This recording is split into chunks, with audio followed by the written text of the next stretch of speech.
muito feliz que a casa está quase cheia, né? Temos inscritos cerca de 54 pessoas e um pouquinho menos para o almoço. O palestrante será o André Rama, nosso colega, engenheiro da João Dir. Vai nos apresentar algo bem interessante aí sobre afinal, somos prussianos ou somos alemães? Como é que é essa história? Então, tudo contigo. Obrigado. Tranquilo, tá bom. Bom dia a todos. Primeiramente, obrigado aí por virem hoje aqui, né? O INEG já explicou, faz parte do calendário de eventos em alusão aos 200 anos, né, que o genealogia GLS está promovendo. Então, a ideia hoje aqui é trazer um tema.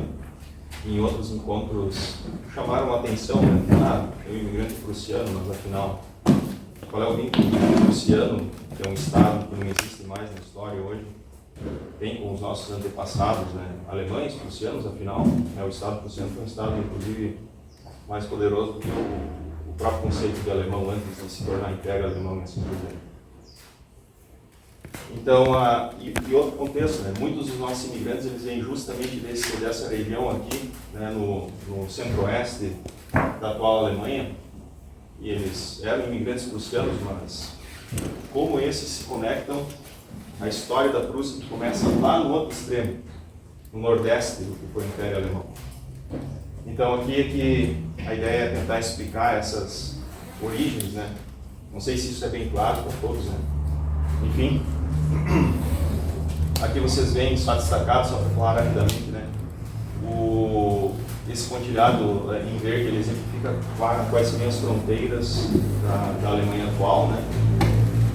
E, então vocês percebem que parte desse grande território já não pertence mais ao que foi esse grande estado, ou até mesmo estado contemporâneo alemão. Aqui em cima, parte do fundo da capa, eu queria também trazer um outro termo bastante conhecido, vocês vão conseguir fazer a conexão no final, é Borussia, né, que é o nome em latim para Prússia. Então, e não tem vínculo com Rússia, apesar de que Borussia seria como Rússia ocidental, né, Borussia, nem Boborgo, enfim. Mas isso era em função justamente da predominância do Sacro Império Romano Germânico, onde tinha o latim como língua oficial administrativa, e aí também existiam os nomes em latim para a maioria desses grandes estados.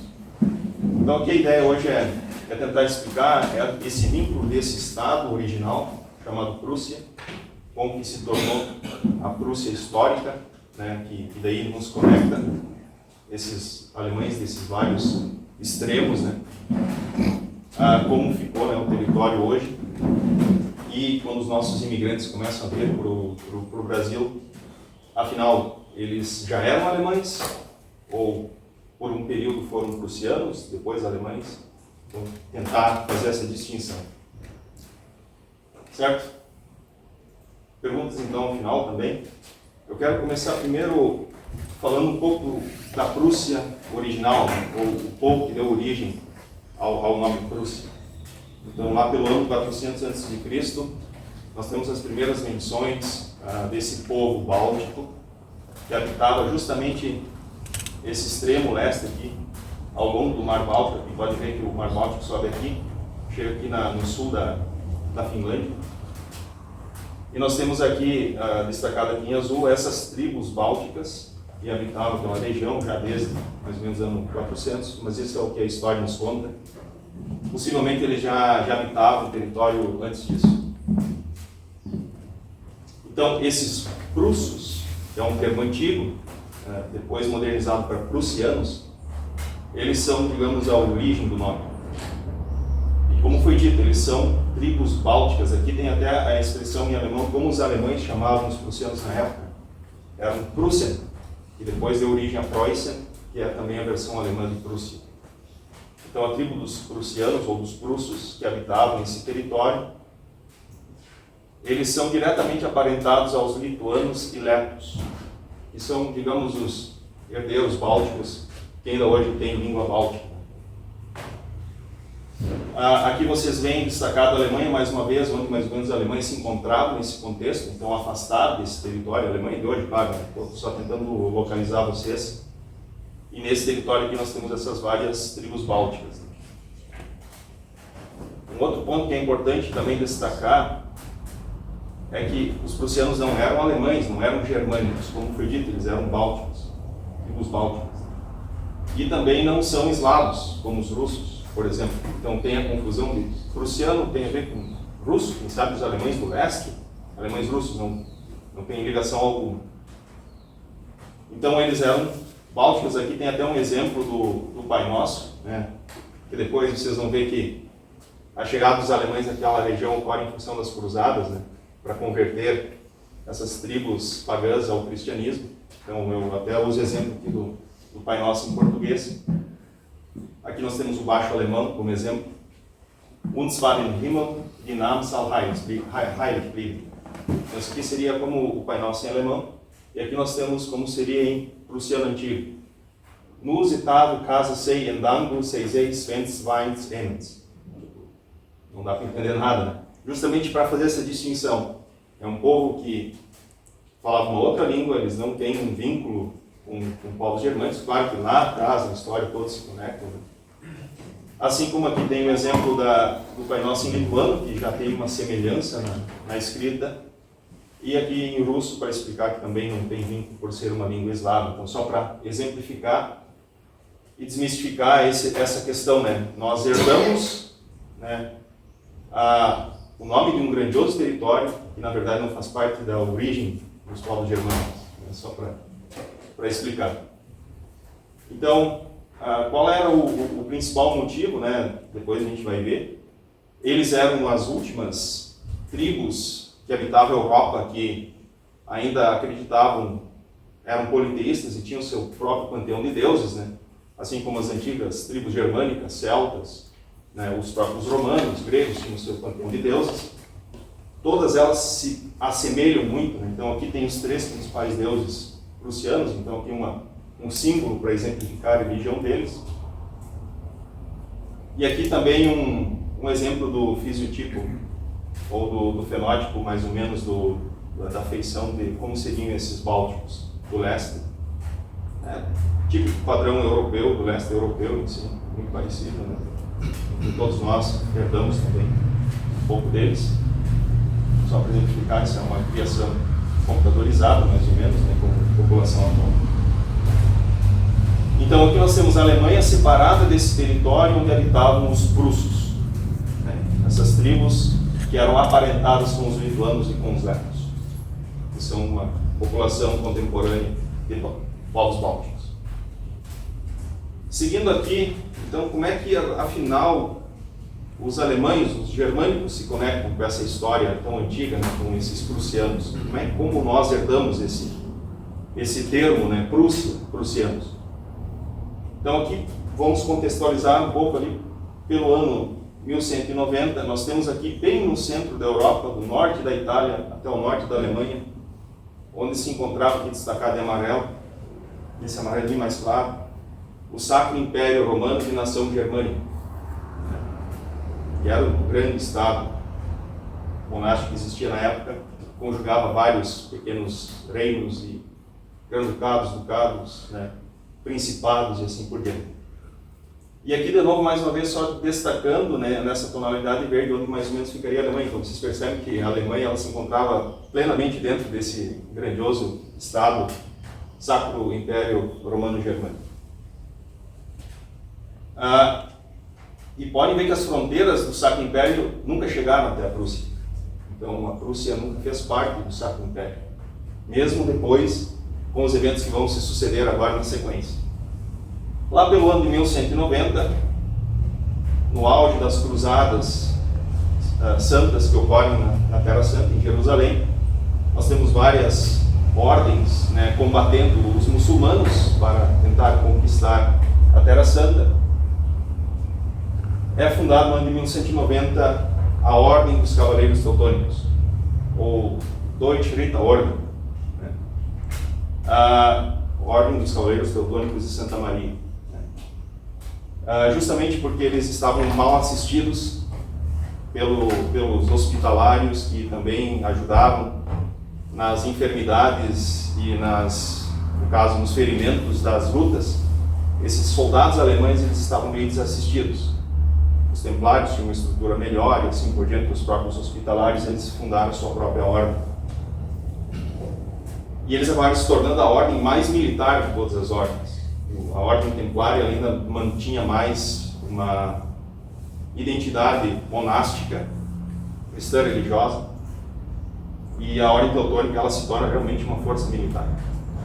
Então, no ano de 1190, mas qual é o vínculo disso? Lá em Acre, Jerusalém, não Acre, Brasil, Acre, Jerusalém, é fundada essa ordem de cavaleiros alemães, que vinham dos territórios germânicos do Sacro Império. E nós temos ainda aqui, no caso, essas tribos bálticas aqui, só para contextualizar. E em 1226, a convite, ou melhor, a pedido do duque polonês Konrad da Mazóvia, que era uma das casas reais polonesas mais fortes, os poloneses já eram cristãos, né? Ele pede ajuda à ordem teutônica para ajudar a combater essas tribos pagãs do norte, as últimas tribos que precisavam ser cristianizadas, né? Era uma ameaça, digamos, para o reino da Polônia. Então, Conrad I chama a ordem teutônica para auxiliar e combater essas tribos, os prussos. Em 1226 iniciam as cruzadas prussianas, também conhecidas como Cruzadas do Norte. Nós temos as Cruzadas da Terra Santa, né? Essas são as Cruzadas do Norte. E os cavaleiros eles chegam e começam a combater, né, justamente com o objetivo de cristianizar esses povos pagãos. Então, no ano de 1231, eles já conseguem as primeiras vitórias e eles fundam em Thorn, na época, né, o nome alemão, hoje Torum, Polônia, o Estado da Ordem Teutônica. É o primeiro Estado monástico. Ele tem um caráter de Estado, né, como um país, né? Liderada pelo Landmeister, ou mestre provincial Hermann von Bauer. Então ele é responsável pela fundação do Estado da Ordem Teutônica, né? Como o nome ali, Deutsche Ordensstaat.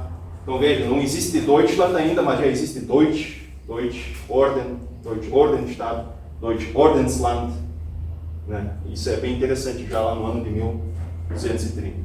Então eles estabelecem aqui em Torum o Estado da Ordem Teutônica e eles continuam as cruzadas. Todos esses pontinhos azuis que vocês veem são territórios que eles conquistam e estabelecem ou um monastério, ou uma igreja, ou uma fortificação, um castelo.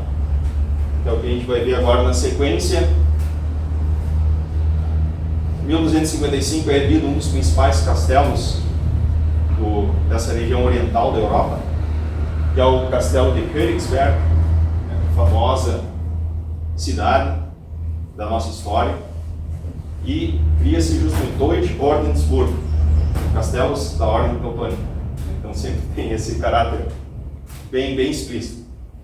E 50 anos depois, mais ou menos 1274, todo esse território prussiano ele é dominado pelos cruzados, né, pela Ordem Teutônica. Eles dominam a região. Então aqui mais uma vez nós temos o Sacro Império, a Alemanha de hoje, e aqui, né, e aí que começa essa ligação, como os germânicos aparecem naquela parte da Europa, né? Seguindo aqui, nós temos então em 1291 a queda de Jerusalém. Então os cristãos eles começam a sofrer baixas nas lutas contra os muçulmanos, e é transferida a sede da Ordem Teutônica de Acre para Veneza. A Ordem recebe terras por combater na Terra Santa, justamente ali em Veneza, na Itália, e é transferido para lá a sede. Então eles saem de Acre, se estabelecem aqui em Veneza, liderados pelo Großmeister Konrad von Feuchtwangen, ou grão-mestre, tradução em português, Konrad von Feuchtwangen. Então ele é responsável por essa transferência lá no ano de 1291. E, finalmente, em 1309, se consolida esse Estado teutônico. A sede é transferida de Veneza para Marienburg, justamente por ser uma ordem de Santa Maria. Marienburg é onde ficava o Castelo das Marias, no caso. E ainda por um grão-mestre aparentado aqui, Siegfried von Feuchtwanger. Ele transfere aqui em 1309 a sede aqui para o território do Estado teutônico. E é onde é erguido, a partir de 1309, um dos mais belos castelos feitos em tijolos da Europa. Patrimônio mundial, pelo Unesco. É um lugar que eu pretendo um dia conhecer também, né? Hoje fica em Malbork, na Polônia, né? Não é mais parte da Alemanha, você sabe bem, a fronteira termina aqui, né? Mas esse castelo ele continua perfeito. Essas são fotos recentes do castelo. E aqui vocês veem a característica dos tijolos, né? Backsteinbau é a técnica usada, né? Ou tijolos cozidos, como seria, né? E por isso que é reconhecido como um patrimônio por estar tão bem preservado desde ali do início do século XIV. Então, só para fazer essa ligação, a gente ainda consegue ver resquícios dessa antiga história nesse belíssimo castelo que hoje fica na Polônia, às margens do rio Noga. Enfim. Seguindo aqui, vamos continuar então. Em 1231, nós temos então um Estado, a Ordem Teutônica estabelecido, né? Nesse território aqui a leste.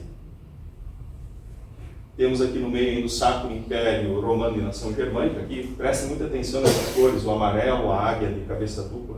Isso depois vai fazer parte da continuidade da história alemã. São várias heranças, né, dentro da história. E em 1320, depois de 1309, transferir a sede para o território teutônico, são atraídos colonos alemães para povoar esta região, né? Com o objetivo de auxiliar na cristianização. Afinal, os prussianos foram derrotados militarmente, mas ainda precisavam ter o processo de assimilação da nova religião. E, obviamente, também germanização. Não podemos, né, deixar isso de lado. Isso é bem importante nesse contexto histórico. Os prussianos eles não foram aniquilados. Eles continuaram existindo. Eles foram assimilados. E depois, obviamente, houve qual seria a palavra certa? A mistura ali. Miscigenação. Mistura não vou falar. Então, o que vocês veem nesse mapinha é bem interessante, que é justamente aquele território aqui, bem aqui nessa região, aqui na costa do Mar Báltico, aqui. Em vermelho é onde começam a predominar a presença de colonos alemães, que vêm de vários territórios do Sacro Império Romano, mas especialmente do norte. Isso é o que vai, mais ou menos, também levar o baixo alemão para aquela região.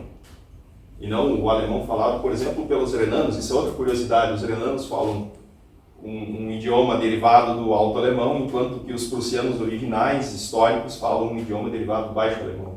É muito mais próximo do holandês, por exemplo.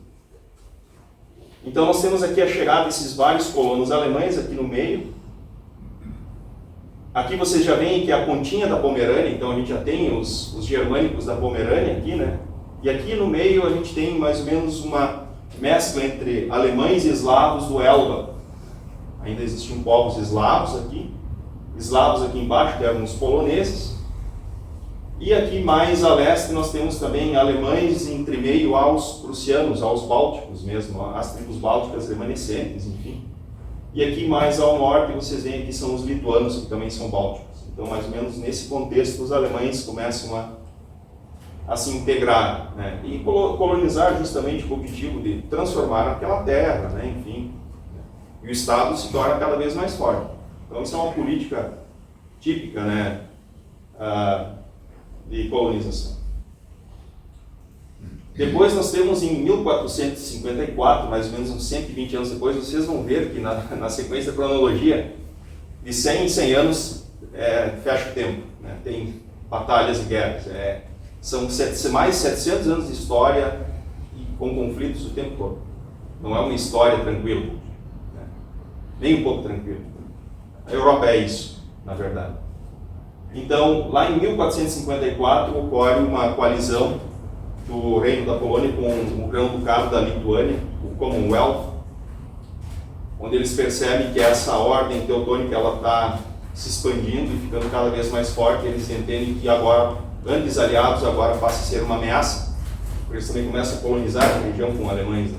Cada vez mais alemães. O objetivo inicial era só dominar aqueles povos, mas agora começa a germanizar. Enfim, eles vêm como uma ameaça e ocorre uma guerra. A ordem acaba derrotada, sob o comando do rei Casimiro IV, né? É perdido parte desse próprio território que vocês veem aqui no meio, ele é perdido, e é criada a Prússia Real, né? Entre meio ao Estado da Ordem Teutônica é criada a Prússia Real, que é separada então do Estado da Ordem Teutônica, é um território que passa agora a pertencer à coroa polonesa, né? Então isso em 1454. E em 1457, praticamente logo depois, é necessário, porque como a sede da ordem ficava justamente nesse novo território chamado Prússia Real, é necessário transferir a sede da ordem para nada mais nada menos do que Königsberg, que se torna a grande capital do leste do Império Alemão, que hoje é Kaliningrado, Rússia, né? Que loucura, né, essa história europeia. Então a sede da ordem, sob liderança do Grossmeister Heinrich von Rittenberg, é transferida para Königsberg, e ali se estabelece e fica por muito tempo. Justamente por causa dessa perda territorial, é transferido a sede, e finalmente, uns 70 anos depois, em 1525, termina o Estado da Ordem Teutônica, e sob liderança do grão-mestre Albrecht von Brandenburg-Ansbach, era um grão-mestre da Ordem Teutônica, é fundado aqui no meio, nesse território, o Ducado da Prússia. Então aqui aparece agora o nome Prússia. Antes a gente falava de Ordem Teutônica. A partir de 1525 é formado o Estado, ou melhor, o Ducado da Prússia. Então essa tonalidade do amarelo aqui mais queimado é toda essa região chamada de Ducado da Prússia, e essa região amarelinho mais claro aqui é a Prússia Real. Königlich Preußen e Herzogtum Preußen. Vale destacar que aqui começa um elemento muito importante que vai fazer parte dessa história, que é a Casa de Hohenzollern. E esses são os grandes consolidadores do território alemão, vocês vão ver ao longo da história. Em função dos Hohenzollern, e esse território começa depois a se expandir. Então, Albrecht era descendente da Casa de Brandenburgo, que era um ramo dos Hohenzollern. A capital aqui, Königsberg. Aqui nós temos o brasão do Ducado da Prússia. Aqui nós temos o brasão da família real de Hohenzollern. Prestem atenção nessa simbologia. E outro dado muito curioso, é o primeiro Estado alemão a adotar o luteranismo. 1521 é feita a reforma, esse é o primeiro Estado que adota oficialmente, nós somos luteranos. E olha que curioso, parece até traição, se ele era um grão-mestre de uma ordem religiosa católica, que era a ordem teutônica, esse mestre, ele se converte ao luteranismo, converte o Estado dele ao luteranismo. Claro que aí há interesses, né, que vão além. Mas enfim, esse é o primeiro Estado, não sei se é reconhecimento, é o primeiro Estado que oficialmente adota o luteranismo dentro do contexto da reforma. 1521, 1525, esse é o primeiro Estado luterano da Alemanha. Então a gente tem aqui também, só para destacar, cercado aqui a leste pela Lituânia e ao sul aqui pela Polônia. Então nós temos aquele esclave germânico chamado Ducado da Prússia. E aqui começa a aparecer o termo Preußen, que seria a versão alemã de Prussai, né, como a gente viu antes, que eram os povos que ali habitavam e ainda coabitavam.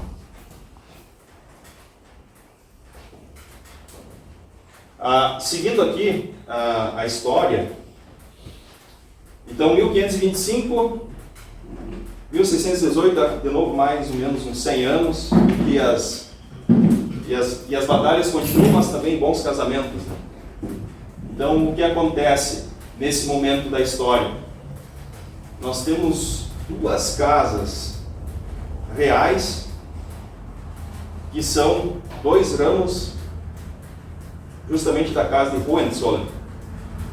Nós temos aqui na Prússia, como vocês viram antes, o Albrecht von Brandenburg, Ansbach se torna Albrecht von Preußen.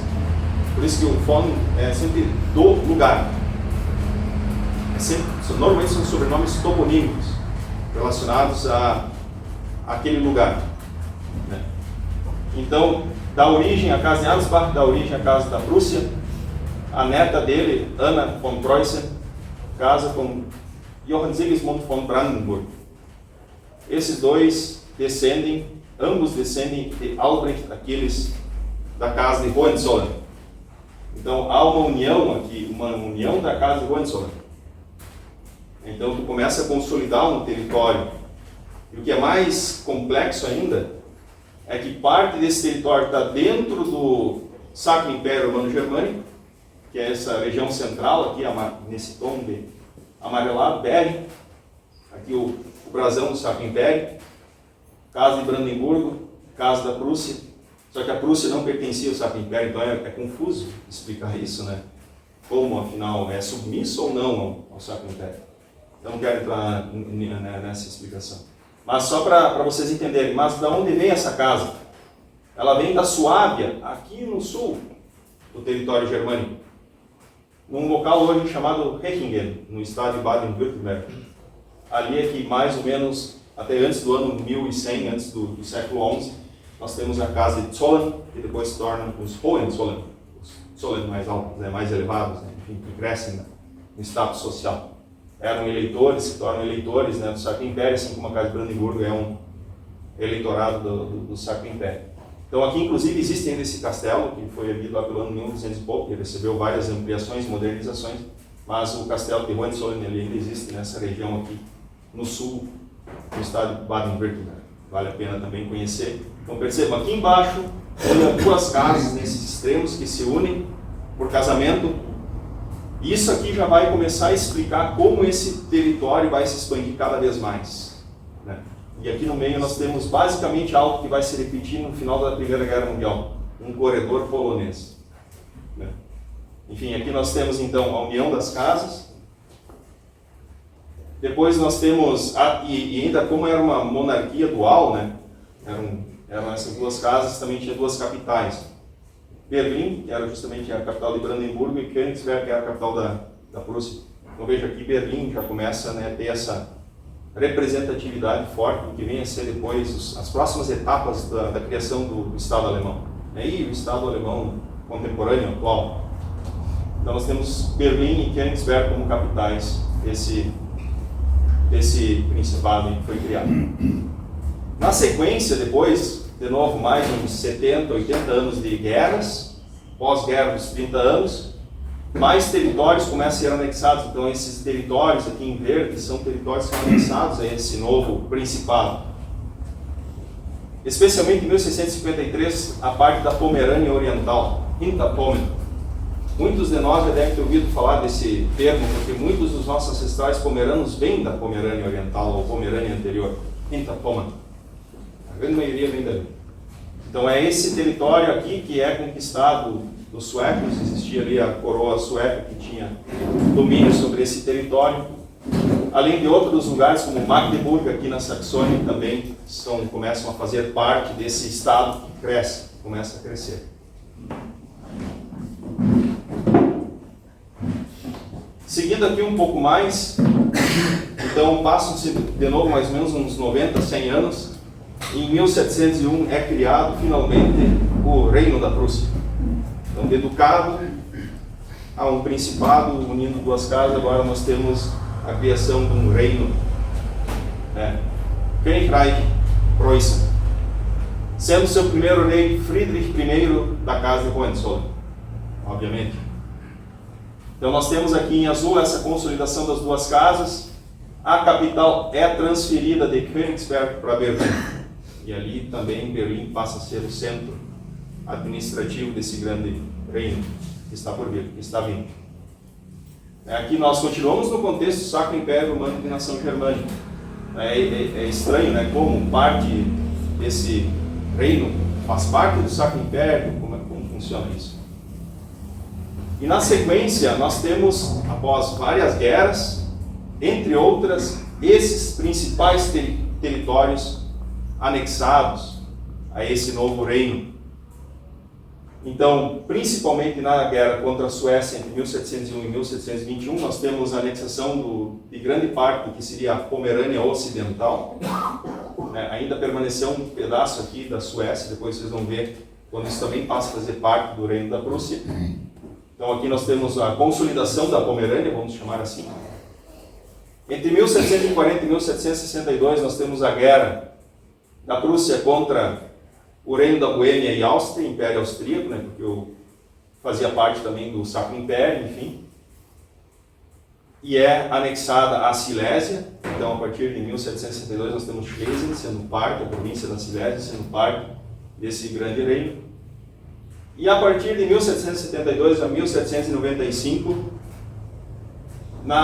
em guerras contra a Commonwealth da Polônia e Lituânia, e dessa vez os prussianos vencendo os poloneses e lituanos, eles recuperam esse território central, que era a chamada Prússia Real, sob domínio da coroa polonesa, volta a fazer parte do que era a Prússia original. E por isso é necessário também renomear, porque o reino da Prússia, ele tem agora 2 estados prussianos. E o estado original passa a se chamar Ostpreußen, ou Prússia Oriental, e o novo estado anexado aqui passa a se chamar de Prússia Ocidental. Então nós temos imigrantes que depois vêm desses estados. É consolidado aqui, são províncias desse grande reino, e aqui uma curiosidade. Como se dá esse processo de anexação desse território especialmente?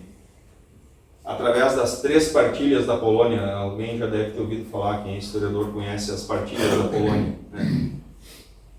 E como a Polônia foi partida? Porque não foi só prussianos que combateram os poloneses, mas tinha uma coalizão onde também envolvia o czarado da Rússia, mais o Sacro Império Romano-Germânico associado nessa guerra.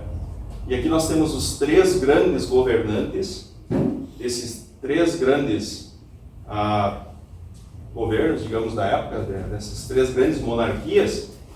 Então nós temos aqui Catarina da Rússia, aqui, o brasão do czarado da Rússia, do Império Russo. Nós temos aqui Joseph II, Sacro Imperador Romano, e nós temos aqui Friedrich da Prússia, no caso, que era justamente do reino da Prússia. E eles dividem aqui a Polônia, e esse é o território que vai corresponder, aqui a gente vai tratar só o território que vai corresponder à Prússia, ao reino da Prússia. Olha a curiosidade aqui, ok? Um império eslavo, um império latino, afinal, o Sacro Império Romano, e aqui um império germânico, ou um reino germânico. Só que os 3 grandes líderes são todos germânicos.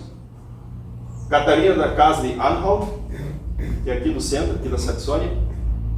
Joseph II da casa de Habsburgo, a mais famosa casa real da Europa, inclusive, que dá a nós a primeira imperatriz. E realmente, a maior parte dos governantes do Sacro Império Romano Germânico eram governantes germânicos. E a casa que mais cedeu governantes foi a casa de Habsburgo. Os Habsburgo, e aqui o Friedrich, obviamente, a casa de Hohenzollern. Então nós temos aqui essa curiosidade. E aqui vocês começam também a entender um pouco agora o contexto desses alemães expandindo seus territórios. Vai a Catarina lá, casa com o Pedro, o Grande, e ela começa a chamar colonos alemães para colonizar o Volga. Por quê? Alemães. Ou vamos pegar o exemplo aqui da Áustria, depois que é dissolvida, até antes, depois de derrotar os otomanos ao sul, lá na Hungria. Eles repovoam aquela região devastada com húngaros? Não. Na época, o imperador austríaco, ele chama colonos alemães, os suaves do Danúbio, que saem aqui do centro da Alemanha e vão colonizar lá o sul da Hungria. Então, eles sempre tinham essa política de levar alemães para esses territórios, porque eu acho que isso fazia parte de um projeto de expansão e consolidação, germanização desses territórios. Eu não sei se a gente chega a avaliar a fundo esse detalhe, mas isso é importante, né? Essa política da... E eu não estou dizendo que isso é bom, não sei. Aí tem que entender, são fatos. É simples isso, simplesmente isso. Mas vamos seguir aqui, porque senão eu não vou conseguir... Não dá para entrar muito a fundo, porque são muitos detalhes. É complexa a história, ela é ampla, nós podemos aprofundar cada uma dessas etapas. Mas aí vem alguém para estragar um pouco a brincadeira, né? Começa as guerras napoleônicas em 1801 a 1815, e Napoleão faz um estrago aí no centro da Europa, né? Ele chega até na Rússia, inclusive, depois é derrotado pelo general Inverno. E no meio das guerras napoleônicas, o famoso milenar Sacro Império Romano-Germânico, ele é dissolvido, ele perde seu status, e os reinos se tornam independentes, se fragmentam, é criado o Império Austríaco, e o reino da Prússia só ganha mais força, porque agora não tem mais nem a administração do Sacro Império para estar alinhado. E aí a gente chega numa próxima etapa importante da consolidação do território, do que veio a ser o reino da Prússia, né, precursor do Império Alemão. Então, como a gente viu há pouco, né, nós temos aqui em azul os territórios que haviam sido consolidados até a queda do Sacro Império, 1807. Então, nós temos aqui basicamente a Prússia Oriental, com capital em Königsberg, Brandemburgo, com capital em Berlim, a Pomerânia, com capital em Stettin, a Silésia, com capital em Breslau, e a Prússia Ocidental, aqui por último, com capital em Danzig. Danzig é uma cidade muito famosa, uma cidade portuária, que foi por um período até uma cidade independente, e hoje é Gdansk, na Polônia. Então aqui eles consolidam esse território no Reino da Prússia. A partir de 1815, com a derrota de Napoleão, nessa aliança que existiu entre Prússia, Rússia, Inglaterra, derrota de Napoleão, a Prússia recupera territórios perdidos e anexa, conquista novos territórios, territórios que antes não faziam parte, que são esses nessa tonalidade de verde mais claro. Então nós temos aqui, primeiramente, a anexação da Saxônia, o restante da Pomerânia, que Schwedisch-Pommern, que ainda era a Pomerânia sueca, que era remanescente. Nós temos aqui a inclusão de Posen, que era parte da Polônia, Poznania. E finalmente nós chegamos na Renânia, bem a oeste aqui. E a partir daqui de 1815 que a Renânia começa a fazer parte da história da Prússia. É recente se pararmos para analisar. E quando os nossos imigrantes começam a vir a partir de 1824, eles já são todos prussianos. Né? Desse território que vocês veem aqui, que pega Renânia, praticamente a atual Renânia Palatinado, mas grande parte que vocês vão ver aqui na sequência, a Westfália passa a fazer parte também. E a casa de Hohenzollern também, em 1849, passa a integrar esse grande reino. Também é criado, em 1815, a Confederação Alemã, Deutscher Bund, onde vários reinos germânicos, incluindo os do sul aqui, como o Reino da Baviera, que não faz parte da Prússia, como o Império Austríaco, eles consolidam essa liga, né, que é a chamada Confederação Alemã. E aqui a gente vê pela primeira vez a bandeira tricolor que nós conhecemos hoje como parte da bandeira alemã. O preto, o vermelho e o dourado, mas olha aqui que interessante nesse brasãozinho no cantinho aqui. O amarelo e ainda a águia de duas cabeças, que é a herança do Sacro Império. Sacro Império Romano-Germânico. E de novo, o Sacro Império Romano-Germânico era a Alemanha, se a gente parar para analisar. Só tinha a herança do nome romano, claro, isso foi tudo consolidado lá por Carlos Magno antes e tal. Mas enfim, aqui a gente começa a ver pela primeira vez essa bandeira. Mas a política de guerras continua, anexações de territórios continuam acontecendo. Nós vamos ter uma figura importantíssima nesse processo de consolidação territorial, que é Bismarck, né? Não é nem o grande governante Guilherme I, mas é Bismarck, é o mentor dessa consolidação territorial. E entre 1864 e 1866 nós temos a guerra contra o reino da Dinamarca, com a anexação do Schleswig-Holstein. Também depois temos a guerra do reino da Prússia contra o Império Austríaco. Essa guerra, se muitos já ouviram falar, ela é conhecida como Guerra Civil Alemã, que nem a Guerra Civil Americana.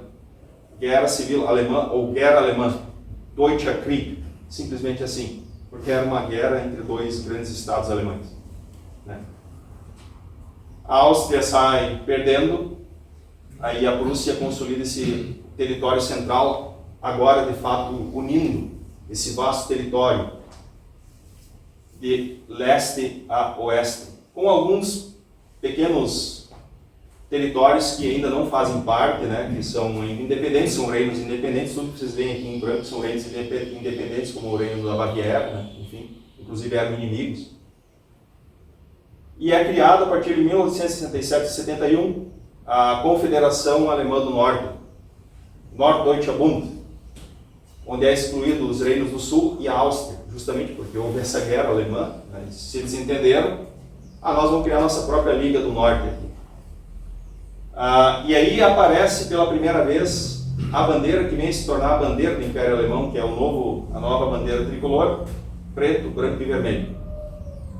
Vem a partir da criação dessa Liga Alemã do Norte. Enfim. Seguindo aqui, a gente chega finalmente agora no contexto que a gente vai falar um pouco sobre os nossos imigrantes, né? De modo bem genérico, claro. Ainda nessa campanha de guerras de Bismarck, 1870-71, tem a grandiosa Guerra Franco-Prussiana, da França contra o Reino da Prússia. Aí as forças prussianas conseguem também ajuda de outros reinos para combater os franceses. Eles derrotam a França, inclusive lá no Palácio de Versalhes, na França, é coroado o primeiro imperador alemão, né, porque é criado aí em 1871 o Deutsches Reich, ou Império Alemão. Então, nossos imigrantes que vêm para cá, a partir dali começam a identificar mais como alemães, ou Alemanha, por causa do Império Alemão, que é agora renomeado. Mas, ao mesmo tempo que Wilhelm I da Casa de Hohenzollern, ele ainda permanece com o título de rei da Prússia, porque existia essa distinção. O império está aqui, mas abaixo tem os estados. Entre os estados, nós temos o reino da Prússia. Esse grande reino da Prússia é essa mancha azul que vocês veem aqui no meio. Mais de 60% de todo o território do império é de um único estado, chamado Reino da Prússia. Então nós temos aqui a figura do Bismarck e a figura de Guilherme I, né? E aqui, nesse piscante aqui, só para destacar as fronteiras daquela época do Império Alemão e as fronteiras atuais. Então, mais ou menos consolida aquela região central e algumas regiões perdidas com os eventos seguintes, né? Especialmente o leste. Então, aqui a gente vai entender também as fronteiras dos estados, vão mudar também ali, que começa a ficar complexo o entendimento da cidadania dos nossos imigrantes, né? Então inicia aqui em 1871 um novo Império Alemão.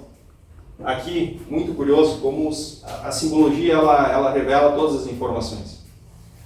Esse é o brasão do Império Alemão.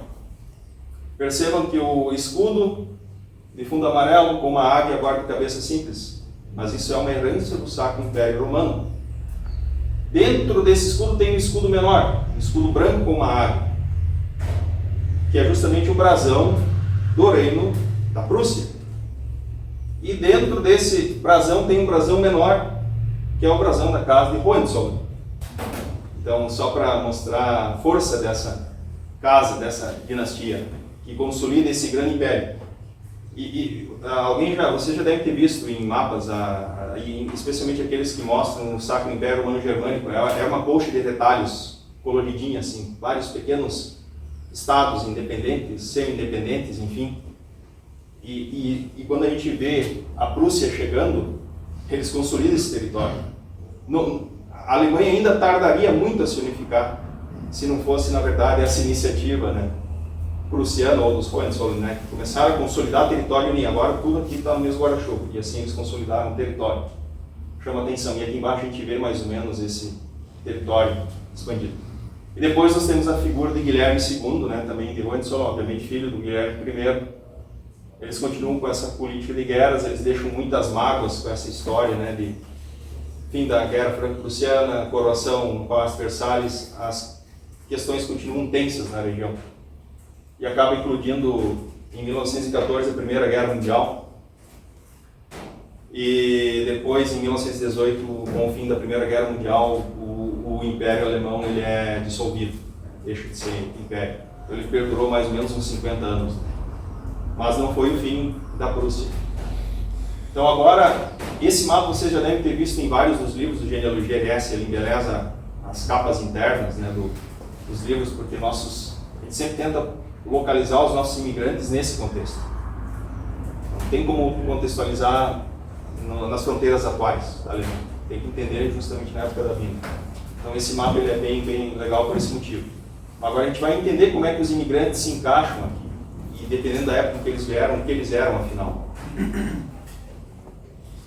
Então, avançando aqui, nós vamos detalhar um pouco mais.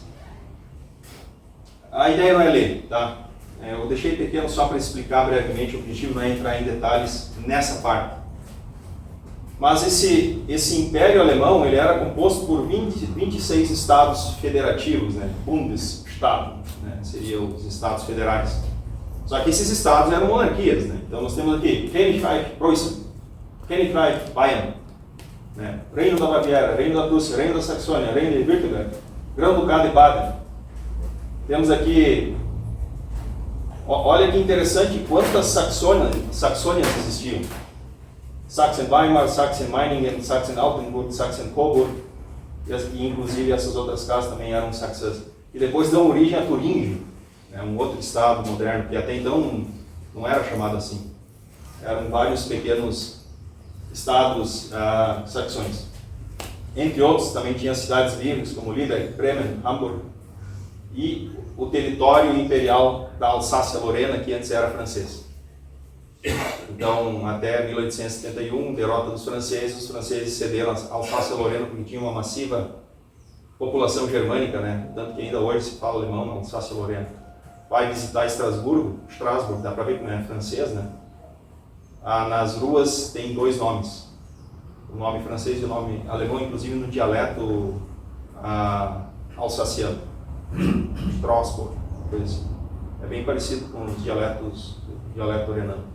Enfim, então nós temos esses vários estados, e aqui eu só quero abordar brevemente, depois vocês vão ver com alguns exemplos. Aqui a gente está excluindo o que é Prússia, para a gente agora entrar mais no detalhe na Prússia. Mas aqui, por exemplo, o Reino da Baviera. O que esses imigrantes que vieram de 1824 em diante eles eram, afinal? Alemães? Prussianos? Não, se eles vieram do Reino da Baviera, inclusive do Pfalz, que muitos daqui vieram, eles não eram nem prussianos e nem alemães. Entre 1824 e 1870, eles eram bávaros. Eles eram súditos do Reino da Baviera. Eles eram cidadãos bávaros. A partir de 1871, que se imigrantes da Bavária vêm, a partir de 1871, sim, eles seriam cidadãos alemães, ou do Império Alemão. E o mesmo vale, por exemplo, para outras áreas aqui.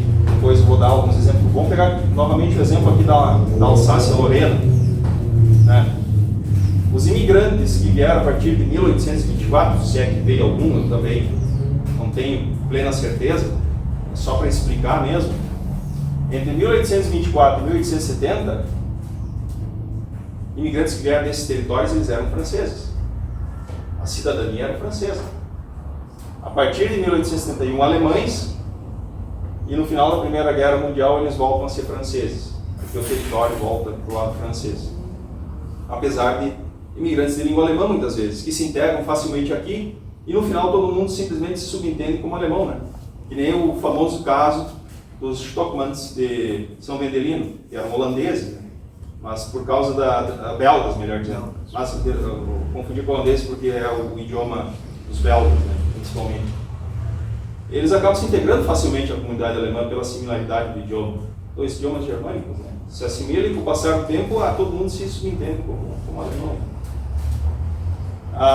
Enfim, mas a ideia não é entrar nesse detalhamento, a ideia aqui é falar mais justamente dos imigrantes que vêm da Prússia, porque é de onde vem a massiva parte dos nossos imigrantes, especialmente aqueles que a gente considera antes da Primeira Guerra Mundial. Esses imigrantes vêm massivamente do Reino da Prússia. Então aqui nós temos as 13 províncias prussianas. Como os imigrantes vêm a partir de 1824, 1815 já havia sido consolidado o território prussiano. Então, com exceção do Schleswig-Holstein, todos os imigrantes, e tem também aqui em Hannover, Hesse-Nassau, com exceção desses 3, todos os demais imigrantes são prussianos. Por exemplo, os pomeranos, da Silésia, da Saxônia, isso da província da Saxônia, não do reino da Saxônia. A gente também tem que diferir, que vocês vão ver aqui no slide anterior, que não é a mesma coisa. O reino da Saxônia é aqui no sul. Depois nós temos a província prussiana da Saxônia, que fica aqui dentro do território. Então nós tem que cuidar aqui qual saxão a gente está falando aqui. Por isso que tem que olhar a vila de origem, aí tu vai saber o contexto daquele imigrante. Então nós temos aqui todos esses imigrantes, eles são prussianos, a sua cidadania é prussiana, até 1870. Então os renanos aqui, né, que dão origem, especialmente os imigrantes do Hunsrück, que a gente conhece muito aqui, se fala muito do Hunsrück. Esses imigrantes, eles são, em sua maioria, aqueles que não vêm do Palatinado, que são bárbaros, aqueles que vêm desse território, eles são, em sua maioria, até 1870, prussianos. Para simplificar, né? Não estou tentando simplificar aqui a história. Depois eu vou entrar um pouco mais no detalhe em alguns desses exemplos, para vocês entenderem a dinâmica. Tem que analisar por um ponto de vista, depois por outro ponto de vista, para tentar compreender como isso se conecta. Depois eu exemplifico um pouco melhor. Mas vamos pegar aqui um exemplo interessante, né? A Silésia aqui, né? Imigrantes vindos da Silésia, se eles vinham mais do território central, como Breslau, que era a capital, esses imigrantes prussianos até 1870, alemães, e a partir de 1945 passa a ser território polonês, porque é um território totalmente perdido, que é justamente a Silésia aqui, Polnuslas. Já se eles vinham de Görlitz, mais na fronteira atual da Alemanha, esse território passou a pertencer à Saxônia depois da Segunda Guerra Mundial, então hoje ainda continuaria fazendo parte da Alemanha atual, né? Então aqui só alguns exemplos também para exemplificar. Depois eu vou falar da questão aqui da Dinamarca, também tem um exemplo para compartilhar. Então nós temos aqui esse vastíssimo Império Prussiano, ou melhor, Império não, Reino, diferente, Império Alemão, Reino Prussiano. Vale também destacar aqui um dos motivos da vinda desses vários imigrantes desse território é justamente por causa desse ambiente de conflito, dessa pressão constante de ter seus filhos sendo chamados para alguma batalha. Vocês viram as guerras de unificação que aconteceram antes? As guerras napoleônicas. Então era um território de conflito constante. Então a pobreza, a miséria, a morte, enfim, doenças, fome, levaram esses vários alemães, esses germânicos a deixarem a terra natal. Bom, então aqui é só para dar um contexto, e aqui eu trago uma estatística interessante, né? Isso é do nosso livro, né, do Genealogia RS, aqui o Colonizadores do Rio Grande do Sul, onde a gente fez a transcrição das listas dos imigrantes que chegaram de 1863 a 1873, justamente naquele contexto das guerras de unificação da Alemanha. Com o reino da Dinamarca até a Guerra Franco-Prussiana, quando se consolida o Império Alemão. E olha que interessante, de todos esses imigrantes alemães que vêm para cá, da totalidade, 65% deles, eles entram como prussianos, eles são prussianos, a cidadania deles é prussiana. E o que é mais curioso, até alguns que vieram após a unificação do Império Alemão, eles ainda continuam sendo prussianos. Apesar de que a gente vê menções, veio da Renânia, mas a Renânia era província prussiana. Eles vieram da Pomerânia, mas era província prussiana. Então, se a gente somar ainda aqueles que foram classificados pela província de origem, não pela terra de origem, eles também eram todos prussianos. Então, esse número, e só 8% que a gente identifica aqui, quando começa a aparecer o termo moderno, isso que a gente está falando de logo na criação, né, em 71, 73, foram 2 anos, né, ali da criação, a gente tem mais ou menos 8% de então imigrantes alemães, né, chegando. Mas ainda grande parte deles vinha como prussianos. Né? Então essa aqui é uma estatística para trazer um pouco como era forte, presente e nas nossas origens. A gente tem muito mais origem nesse reino, né, que não existe mais, isso que é mais difícil de explicar, mas não existe, né? Que é Prússia. Os italianos, eles conseguem se localizar antes e hoje no mesmo território, que ainda continua sendo praticamente uma Itália consolidada. Mas a Alemanha, quando se consolidou, ela depois se fragmentou, ela perdeu literalmente território. Mas seguindo aqui, vamos dar alguns exemplos, então agora, vamos entender agora o contexto dos nossos imigrantes prussianos. Né? Então nós temos aqui do Reino da Prússia, eu peguei alguns exemplos extremos justamente para exemplificar. Então esse aqui era o brasão da província do Reno, ou Rhein-Preußen, ou Preußische Provinz Rheinland. Né? Então aqui nós temos a província da Renânia. A província da Renânia, ela abrangia aqui, e ela contornava até aqui embaixo, nessa parte azul aqui, dentro do Reino da Prússia. Depois vocês vão ver que a Renânia-Palatinado, ela desce para cá e pega uma outra parte aqui territorial e ainda é criado o estado do Sário, daquilo que antes era a Renânia. Então, agora nós vamos tentar entender. Então tá, esses imigrantes prussianos, vindos da Renânia, se ele vinha de Düsseldorf, ele era obviamente um cidadão prussiano até 70, de 1824 a 70. A partir de 71 ele era alemão. Porém, se a gente analisar ele hoje no contexto, ele não seria daquela Renânia histórica, hoje seria parte do estado contemporâneo da Renânia do Norte-Westfália.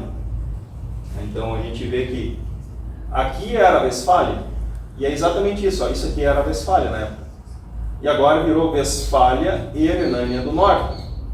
Isso vira um estado só. Então a gente tem que entender, a gente quer entender o nosso imigrante na época da imigração ou hoje. Eu acho que é legal saber as duas informações. Renano lá, hoje westfaliano, quem sabe? É curioso. Se esse imigrante veio aqui da região mais na fronteira com a França, de Trier, por exemplo, ele vem do estado herdeiro do que foi a Renânia. Eu chamo de estado herdeiro, se é a Renânia-Palatinado. Rheinland-Pfalz.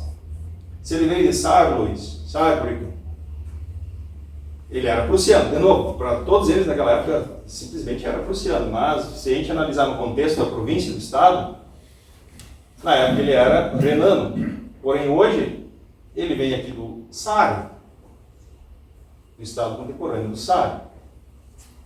Se ele vem dessa localidade chamada Wetzlar, ele é do Hessen. Hoje, porque existia aqui territórios dentro do Hessen que na verdade faziam parte da Renânia. Então hoje esse imigrante, na época renano, hoje seria do Hessen, porque territorialmente hoje é Hessen, geograficamente. Se ele veio de Malmedy, aqui nessa região, hoje belga, né? Então ele era renano, prussiano, né? Alemão, hoje seria belga. Se quer entender, se quer ir lá no local físico, hoje é Bélgica. Por isso que também na Bélgica o alemão é uma língua oficial. O alemão é uma língua oficial da Bélgica, justamente porque tem essa população de língua alemã também na Bélgica. Bom, seguindo aqui, tá, ok, a gente entendeu a complexidade da Renânia dentro do contexto da Prússia. E que aquilo que é a Renânia, a gente conseguiu entender aqui que formou 5, no mínimo se fragmentou em 5 estados distintos, dependendo de onde era aquele território. Porque nem tudo estava sempre no mesmo ponto geográfico, às vezes existiam esses escravos que ficavam lá do outro lado. Como é o exemplo aqui do Grão-Ducado de Oldemburgo, aqui não está nem aparecendo, mas o Grão-Ducado de Oldemburgo fica aqui em cima. Mas como é que tem pessoas que hoje aqui em cima estão na Renânia-Palatinado? Porque o Principado de Birkenfeld, que hoje fica aqui no meio, aqui fica o Principado de Birkenfeld, hoje em território renano, na época pertencia ao Grão-Ducado de Oldemburgo, ficava lá no norte, na Baixa Saxônia, né? Então, e olha que interessante, se agora a gente analisar o contrário, primeiro a gente analisou a Renânia histórica, agora vamos analisar a Renânia contemporânea, ou Renânia Palatinado. Ela herda parte de territórios prussianos, como por exemplo a própria Renânia aqui, da época, mas também são anexados territórios que na época eram de Hesse-Nassau, que também era uma província prussiana.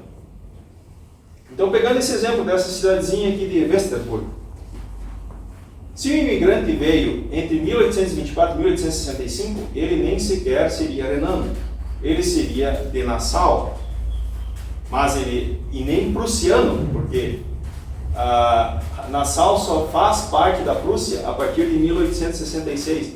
Então, se o imigrante vem dessa localidade antes de 1866, ele era de Nassau.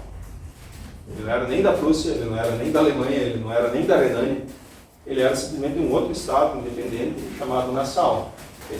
Que depois vira uma província Hessen-Nassau, da Prússia, a partir de 1866. Naquela consolidação dos territórios, aquelas guerras lá que a gente viu. E a partir de 71 a Alemanha, e hoje isso é a Renânia-Palatinado. E tudo no final termina em Renânia-Palatinado. Vamos pegar aqui o exemplo, e aqui o Jorge nos dá o exemplo, aqui tem o famoso Bayer, né? Justamente imigrantes bávaros, mas vieram realmente imigrantes da Bavária? Não vieram imigrantes da Bavária. São, na verdade, os imigrantes do Palatinado aqui. Porque o Palatinado, o Pfalz, ele era um esclave do reino da Baviera. Esclavo significa separado do território.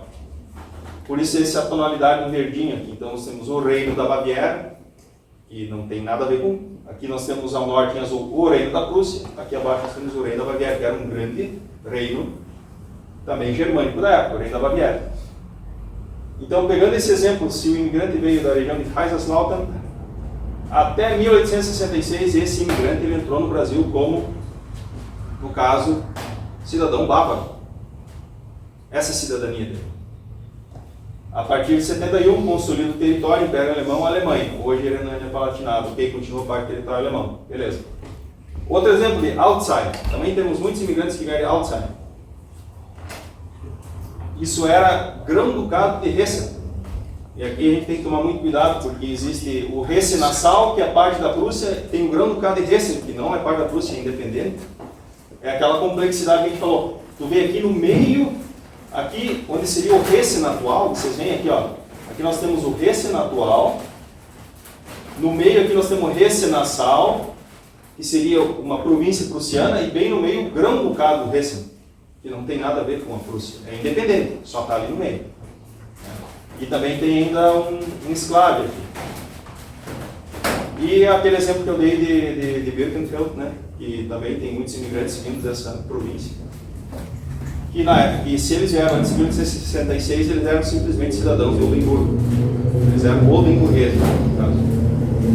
E a partir de 71, alemães, só que hoje tudo isso se consolida nesse território aqui ao sul, chamado Renânia-Palatinado.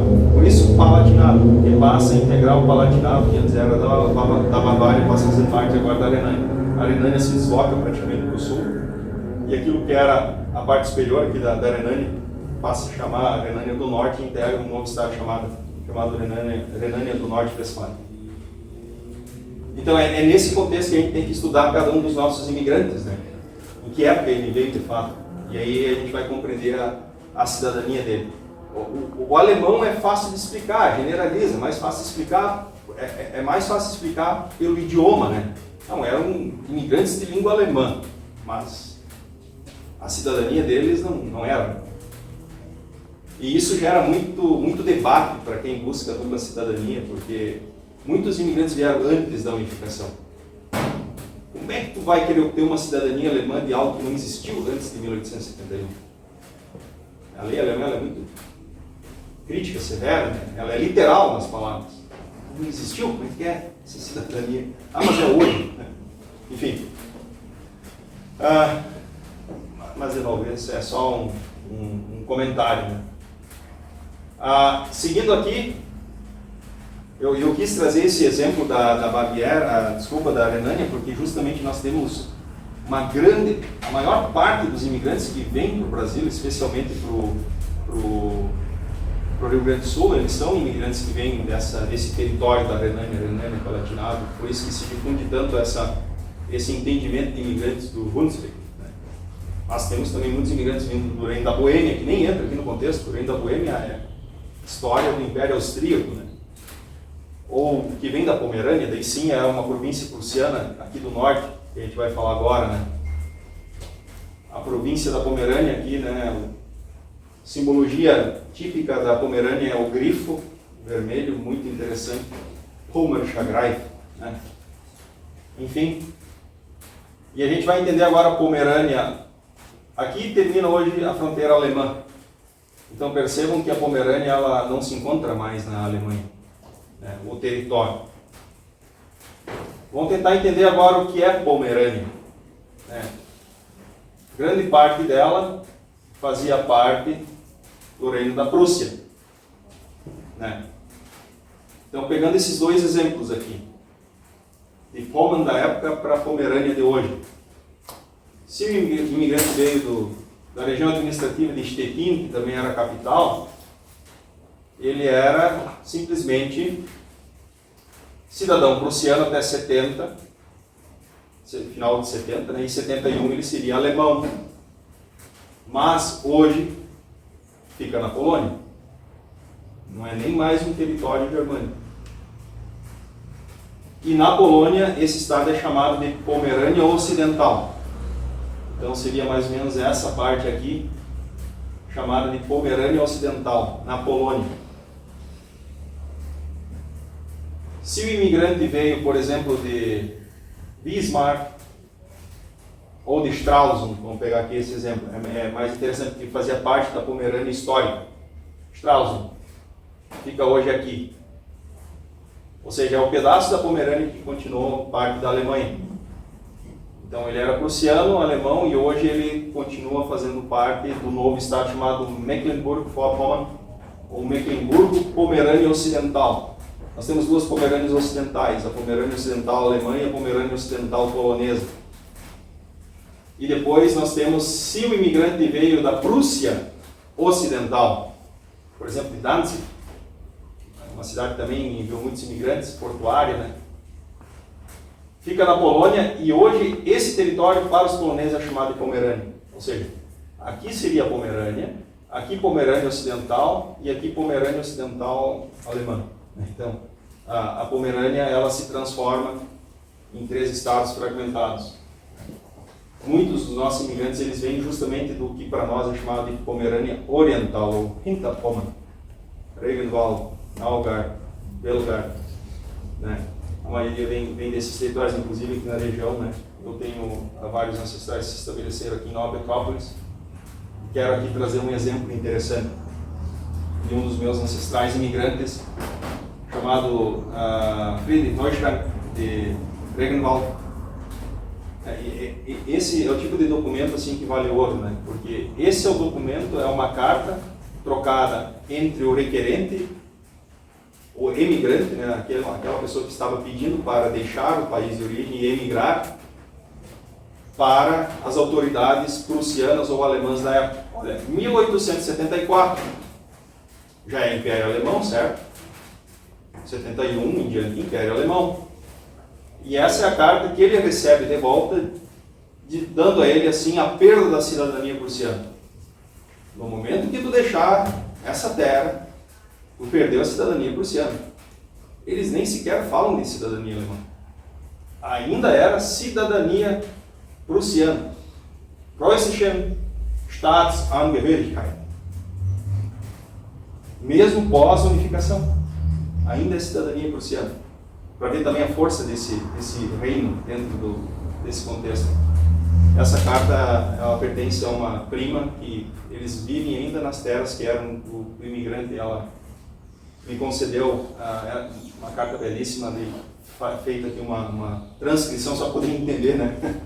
Isso realmente não fica difícil de entender, mas só queria trazer esse contexto. E até após a unificação alemã, muitos imigrantes, eles ainda seriam considerados como prussianos, né? E daí vem a pergunta, mas se aqui está claro que eu perdi a cidadania, como é que eu vou querer reaver ela, né? Isso já foi dito lá atrás, né? Como é que pode reaver, descendentes podem reaver essa cidadania? Se ela foi perdida? Não sei. É uma pergunta que eu faço. É a mesma pergunta que eu ia fazer. Por isso que eu não vou atrás desse, eu não foco nessa parte da cidadania. E como eu disse antes, o que era a Pomerânia antes se tornam 3 Pomerânias. O legal é que no contexto histórico permanece um dos principais símbolos, o grifo. O grifo vermelho aqui, o grifo vermelho aqui, aqui um grifo negro, mas ainda é um grifo. É um animal mítico, né? Grifo. Bom, seguindo aqui, porque senão eu não vou terminar, desculpa, às vezes eu aprofundo um pouco a explicação. Eu acho interessante o contexto histórico do Schleswig-Holstein, bem lá no norte da Alemanha, né?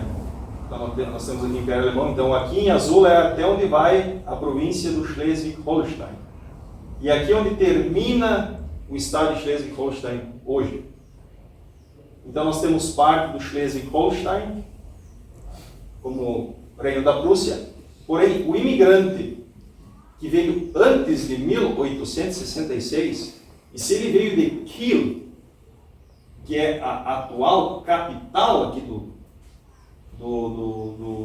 Schleswig-Holstein, ele nem sequer era prussiano, ele nem sequer era alemão, ele era súdito dinamarquês. Ele é um imigrante dinamarquês. E aqui um exemplo, na época em que eu estava estudando a minha família, Hamann, eu não fazia ideia onde era o meu imigrante, porque os dados disponíveis aqui eram muito, depois vocês vão entender, os dados eram muito fragmentados, tipo, quando eu descobri o óbito dele, em 1879, lá em Rio Pardo, só dizia que ele era prussiano da Prússia, era legal, né? Não, ele era prussiano natural da Prússia. Ajudou um monte, né? Então pode ser Schleswig-Holstein, pode ser qualquer parte. E como é um sobrenome que era mais típico justamente no norte, por causa dessa herança do baixo alemão, do Niederdeutsch, eu comecei a estudar todos os Hamann que chegaram no Brasil para tentar achar um vínculo, pode ser que somos aparentados ou não. E eu descobri nas minhas pesquisas, essa foi uma das primeiras descobertas há mais de 20 anos, que tinha lá um cônsul aqui, ó, Klaus Dietrich Hamann, cônsul dinamarquês no Rio, datado aqui de 1831, ou seja, antes de 1866, ele era de Kiel, ele era dinamarquês, de fato. Mas ele até falava alemão, então é um contexto complexo, né? E aqui, um passaporte que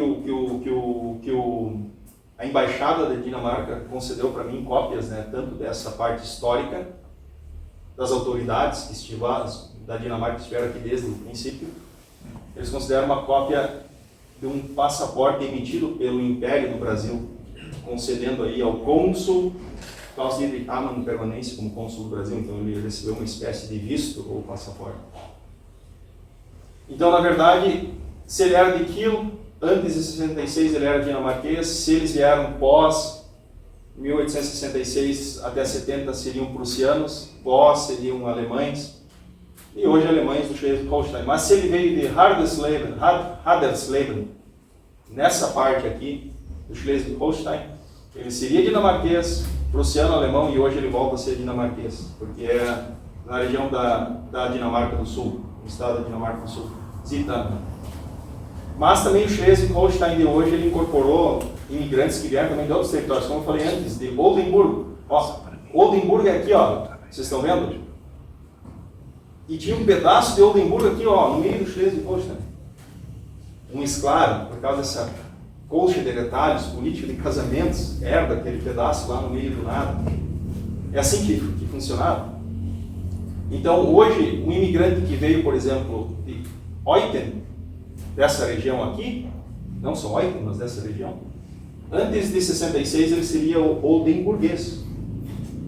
Depois, alemão direto, ele nem sequer passou pela fase prussiana. E, claro, hoje continua sendo alemão, porque é hoje parte do Schleswig-Holstein. E aqui tem também Lübeck, que é uma cidade independente, né, uma cidade hanseática.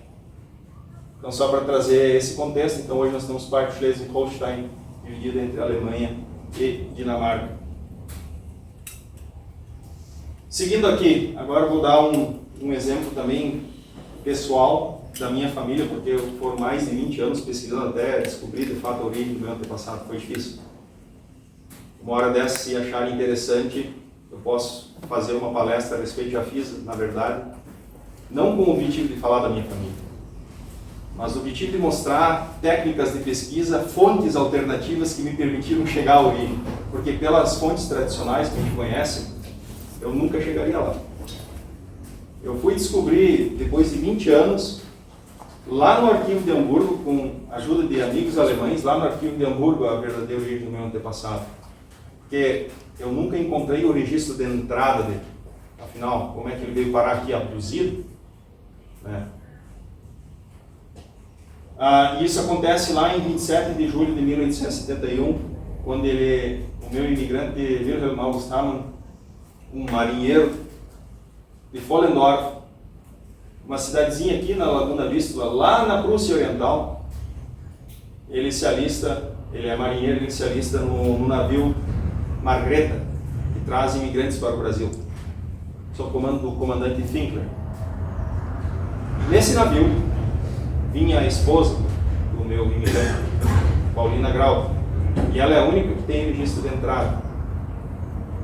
Afinal, e eu sempre passei muitos anos achando que eles se encontraram aqui, pela primeira vez que eles casaram aqui, depois os filhos todos nasceram aqui, todos em Porto Alegre e Rio Pardo depois.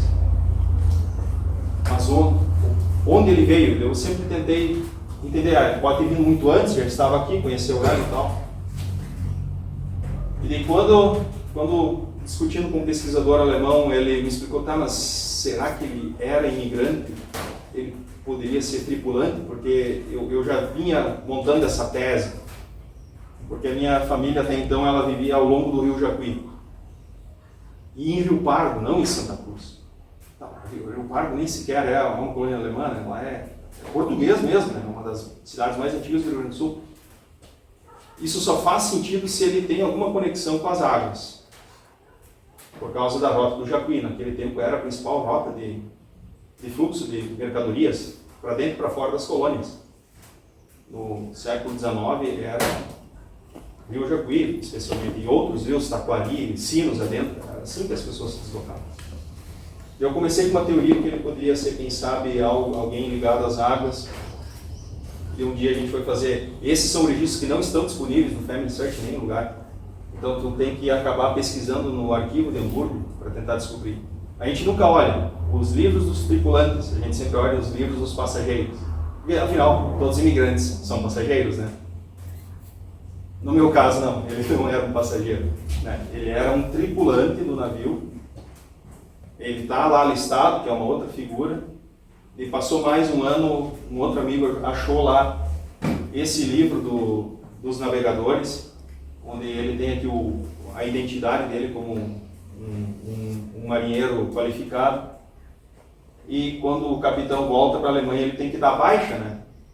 Todos dão Anmusterung, Abmusterung. Toda vez que tu faz um alistamento, tu tem que depois dar uma viagem se desalistar. E não teve o Abmusterung. E aqui a nota, desertia. 1871 em Rio Grande. E assim que eu disse, agora eu entendi como é que ele está aqui e não sabia como. Mas isso me custou muito tempo, porque como as informações aqui eram pobres, eu não fazia ideia da vila, então eu cogitava qualquer hipótese. Né?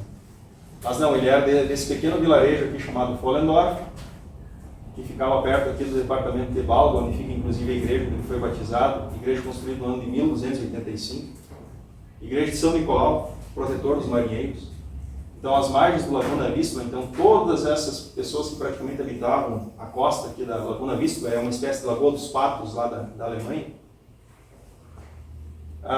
eles eram pessoas ligadas à navegação, eram pessoas ligadas ou eram pescadores, navegadores, ou eles eram capitães, marinheiros, enfim.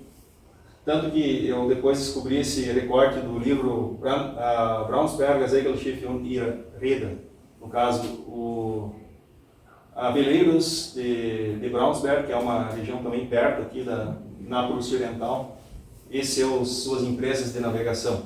Né? E daí vem essa nota interessante de Grossen Familie Hamm, que era originária justamente dessas localidades de Altpassarge, Vollendorf e Laisonia. Isso tudo fica aqui ao longo da costa da Laguna Vistula. Laguna Vistula é como é chamada hoje, mas antigamente no alemão seria Friedrichshafen. Isso aqui é uma laguna antes do Mar Báltico aqui. Então aqui a gente vê o Mar Báltico, ou Ostsee, e aqui seria essa Laguna Vistula, 50 km de Königsberg. Então aqui também tinha um dos grandes castelos da Ordem Teutônica, né? O Ordensburg Balga, um dos primeiros construídos antes do castelo de Königsberg, no ano de 1239. E em 1939 foram celebrados 700 anos da comunidade de Balga, porque tudo isso fazia parte dessa comunidade de Balga. Hoje já não pertence mais, né? Como vocês podem ver, toda a Prússia Oriental, depois eu vou destacar um pouco, ela foi fragmentada em vários territórios. Então aqui só para trazer mais um contexto interessante. Mas vamos voltar ao foco da questão. O que acontece depois que agora a gente volta para a história, a gente abriu o contexto dos imigrantes e agora a gente volta para a história em si. Afinal, o que acontece depois do final da Primeira Guerra Mundial? A Prússia desaparece? Não, ela não desaparece. O Império Alemão é dissolvido, o Reino da Prússia também, as monarquias são dissolvidas. Então acaba aqui o Império Alemão, mas é criado o Estado Livre da Prússia. Então a Prússia continua existindo. E com praticamente grande parte do seu território intacto. Tudo que é azul aqui é o Freistaat Preußen. Né? Um Estado livre dentro da República de Weimar. Né? Só que o que acontece? Perda de territórios. Tanto que aqui no meio vocês veem um corredor aberto. E a Prússia agora se desconecta do resto do território alemão. Ela passa a ser, a Prússia Oriental passa a ser um esclavo alemão, a leste, desconectado do território principal. Então tudo que vocês veem aqui nessa tonalidade de amarelo são esses territórios perdidos. Então é aberto aqui o corredor, o famoso corredor polonês, alguém deve ouvir falar esse termo, né? Porque justamente tu tem alemães de ambos os lados e os poloneses aqui no meio. Né? Então esse território é perdido para a Polônia, sul da Silésia para a Polônia, parte também para a Tchecoslováquia, já era Tchecoslováquia na época. A Alsácia-Lorena volta para a França, aquela região de Malmedy para a Bélgica, o norte do Schleswig para a Dinamarca. Então esses, mas ainda continua um território vasto, né? Com esse grande estado livre chamado Prússia. Aí é criada a República de Weimar, né, que dura de 18 a 33, e aqui a gente volta a ver de novo aquela bandeira lá de 1815, que é a bandeira tricolor que a gente conhece até hoje como a bandeira alemã, né, o preto, o vermelho e o dourado. E esse estado, né, Freistaat Preußen, ele é criado em 1918, mas ele acaba logo após o término da Segunda Guerra Mundial. Em 1947 é completamente extinto. O nome Prússia ele é apagado. Não existe mais nada assim oficial como um estado estabelecido com o nome de Prússia. E aqui nós temos aí o período mais escuro da história. De 33 a 45 nós temos a fundação da Alemanha Nacional Socialista, o Terceiro Reich, ou o Terceiro Império Alemão. Vem em sequência a Segunda Guerra Mundial, e com o término e derrota da Segunda Guerra Mundial, esse Estado ele é eliminado, e esse é o principal causador da extinção da Prússia. acho que é por causa dessa política de guerra que os prussianos tinham desde sempre, os Hohenzollern, enfim, era um Estado. Eu ouvi uma vez uma frase muito interessante: algumas nações têm exércitos, porém o exército da Prússia tem um Estado. Vocês entenderam? O exército era quase mais forte que o Estado em si. A maioria das nações tem seus exércitos, mas o exército prussiano tinha um Estado. E, novamente, perda de territórios. E aqui eu incluo de novo o amarelinho, porque somando todos os territórios perdidos agora aqui em azul, 1/3 do território alemão foi perdido depois da Segunda Guerra Mundial, por reparação de guerra. Então, aqui a gente tem a perda definitiva da Pomerânia, da Silésia e o restante da Prússia, que seria a Prússia Oriental. A Pomerânia, a Silésia vão para a Polônia, o sul da Prússia Oriental para a Polônia e o centro-norte da Prússia Oriental se torna um novo escravo agora da Rússia, da União Soviética. Depois eu vou comentar um pouco mais. Agora que um dos piores eventos já acontecidos na história, eu não sei se é dada a devida importância a esse evento. De 1945 a 1950, entre 12 e 14 milhões de alemães do leste são expulsos de suas casas, de suas terras, e eles precisam urgentemente deixar, porque senão eles serão mortos pelos soviéticos. Tipo, eles viveram ali por 700 anos, vocês acabaram de ver a história. Eles tiveram que deixar suas casas, senão seriam mortos. Essa é a maior migração massiva de toda a história humana, onde um povo é forçado a deixar sua terra. Naquele tempo, entre 12 e 14 milhões, não se sabe porque morreram, né? Nem todos sobreviveram, então é o que se estima. E isso é pouco explorado pela historiografia, apesar de ter acontecido. Então eles são deportados, né, expulsos dos seus territórios, especialmente esses que estavam justamente na Prússia Oriental, que era onde os soviéticos chegaram primeiro e onde foi o maior embate. Batalha de Königsberg, assim por diante. Pomeranos da Silésia, muitos até permaneceram lá vivendo. Também muitos deixaram, mas muitos ainda permaneceram. Aqui foi terra arrasada. De 1949 a 1990, então, nós temos a divisão da Alemanha, né, pelos aliados. Nós temos a República Democrática, ou melhor, a República Federativa Alemã, aqui, Alemanha Ocidental, e a República Democrática Alemã, no lado oriental.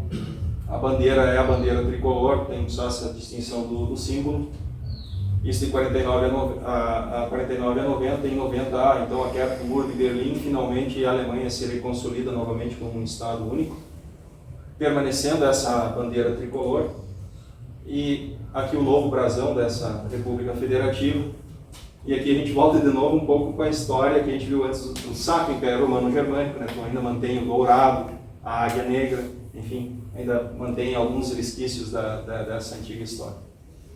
Eu vou andar um pouco mais aqui para garantir que termine. O que aconteceu então com a Prússia? Né? Afinal, a gente está falando da Prússia. E aqui é mais para exemplificar, lá no ano 1900, no início dos anos 1900, tem uma estatística que mostra qual era a predominância das línguas faladas na Prússia Oriental, naquele território original daqueles antigos povos bálticos. Né? Quase 80% da população era de língua alemã, menos de 15% eram poloneses, mais aqui ao sul, na fronteira com a Polônia, e uma pequena parcela, menos de 5%, falavam lituano. Né? Só que no momento que o Estado é extinto, esse Estado ele é dividido, né? Então nós temos o novo Kaliningrado Oblast, que seria essa parte do território aqui, onde inclusive vieram meus ancestrais imigrantes, vieram daqui. Isso pertence hoje à Rússia, à Federação Russa, que é aquele esclavo russo no Mar Báltico. Fez parte da União Soviética depois da Rússia. Então aqui, inclusive, Königsberg é a capital, mas hoje ele é nomeada para Kaliningrado, não tem nada a ver Kaliningrado com a referência histórica, porque Kalinin foi um general russo, e deram o nome do território em homenagem a esse general russo, o general Kalinin, virou Kaliningrado. Né? Então não tem referência histórica com Königsberg. Não é uma tradução de Königsberg. E ao sul aqui, uma grande parte do território, então, veio a compor a Polônia, esse estado polonês chamado Warmińsko-Mazurski, que seria Ermland, no passado em alemão, Mazurius. Né? Isso também fez parte da União Soviética e hoje é Polônia. Mas, de novo, destacando, né? Tem várias obras a respeito dos últimos dias na Prússia Oriental, lembranças de uma expulsão, né? Forçada, uma imigração forçada. Rapidinho aqui falar de alguns números, eu acho que é bom a gente poder compreender a magnitude disso tudo. 1871 a 2023, que são os dados que eu coletei, quando o Império Alemão ele é criado, ele tem em torno de 541 mil quilômetros quadrados de extensão territorial, então é tudo isso aqui, o Império Alemão, 541 mil quilômetros quadrados, uma população de 41 milhões de habitantes. O Reino da Prússia, que é essa parte branca aqui no centro, ó, correspondia a 64% do território. Um único estado, 64% do território. 349 mil quilômetros quadrados. E também tinha 60% da população. 24 milhões de habitantes. O Reino da Prússia sozinho tinha mais população que o Império do Brasil no mesmo período. O Império do Brasil tinha 10 milhões de habitantes. O Império Alemão tinha 41 milhões de habitantes. E a Alemanha de hoje? A Alemanha de hoje, que é essa Alemanha aqui do lado, né? Com a perda dos territórios do leste, a Alemanha de hoje tem 357 mil quilômetros quadrados, ou seja, a Alemanha de hoje corresponde a 66% do Império Alemão. 34% do território foi perdido, um terço do território foi perdido. Né? E vejam que a Alemanha de hoje ela tem quase a mesma dimensão do Reino da Prússia do passado. Só que a Alemanha estaria aqui na vertical e o Reino da Prússia aqui na horizontal, e tem essa zona intermediária que se integra dos dois territórios. A gente poderia, se a história não tivesse sido como foi, faria sentido até ter uma Alemanha do Norte e uma Alemanha do Sul, integraria também a Áustria e Suíça, né? Poderia ser duas, por causa até da diferença de língua, né? Idioma. Enfim. E para vocês compreenderem o que é esse um terço, é como considerarmos o Brasil perder toda a região sul, toda a região sudeste e todo o nordeste. Dá para compreender a magnitude da perda? Tudo isso perdido. Não tem o que reclamar. Claro, né? Eles tiveram culpa também, né? Não foi enfim, erros de vários lados. Mas só para dar uma noção, né? Afinal, o que é Prússia e Borussia hoje? Né? Borussia que a gente falou lá no começo. Ainda existe alguma coisa? Existe. Clubes de futebol, Borussia Dortmund, Borussia Mönchengladbach, PFC Preußen. Então, existe só no contexto das sociedades, né? Ou cidades. Tem Prússia no Canadá, Prússia em Pozuzo ou Chabampa, onde tem... Só uma palavra. Sim. Eu estou passando uma prancheta aqui, vocês põem só o nome de vocês, tá? E a gente vai fazer uma placa no final do ano de todos que estiveram presentes nas nossos encontros, porque estamos comemorando os 200 anos da imigração alemã e todos nós fizemos parte. É só isso aí. Aí tu continua com o nome. Beleza. É só o nome, não precisa mais nada. Depois nós temos, até aqui no Brasil, ó, o famoso Muro da Borussia, né, lá no litoral. É bem porque existia uma colônia chamada Neupreußen, eu vi um mapa antigo, o nome era Neupreußen, né, Nova Prússia. E virou Borussia, que é em latim, inclusive, um famoso salsichão, né? Borussia. Então a gente ainda tem essa... E existem, obviamente, instituições alemãs, que nem Stiftung Preußischer Kulturbesitz, né, que mantém, né, essa herança histórica, ou aqui o Museu Territorial da Prússia, que acho que fica na Saxônia, para relembrar, inclusive nesse ano, Kant completa 300 anos do seu nascimento. Kant era de Königsberg, então é relembrado. E, obviamente, na herança que há em cada um de nós, né? Como eu falei antes, o Hamann, que era prussiano e natural da Prússia, né? Então, eu acho que temos também, todos nós, de alguma forma, guardamos essa herança. Temos pelo menos um imigrante prussiano dos vários que nós recebemos. Eu não cheguei a contabilizar aqui, mas acredito que mais ou menos uns 70% dos meus antepassados, eles teriam entrado no Brasil como prussianos. Aqui uma cronologia rápida, eu acho que eu não vou passar isso, porque não vai dar tempo para o Felipe falar. Mas só para contextualizar rapidinho, foram mais ou menos 1630 anos da ocupação báltica dos povos originários da Prússia, que eram tribos bálticas, não germânicas. Nós temos depois o Grão-Ducado, o Ducado da Prússia, Brandenburgo-Prússia, Reino da Prússia, divisão, partilha da Polônia e criação dos dois estados prussianos, Prússia Oriental e Ocidental.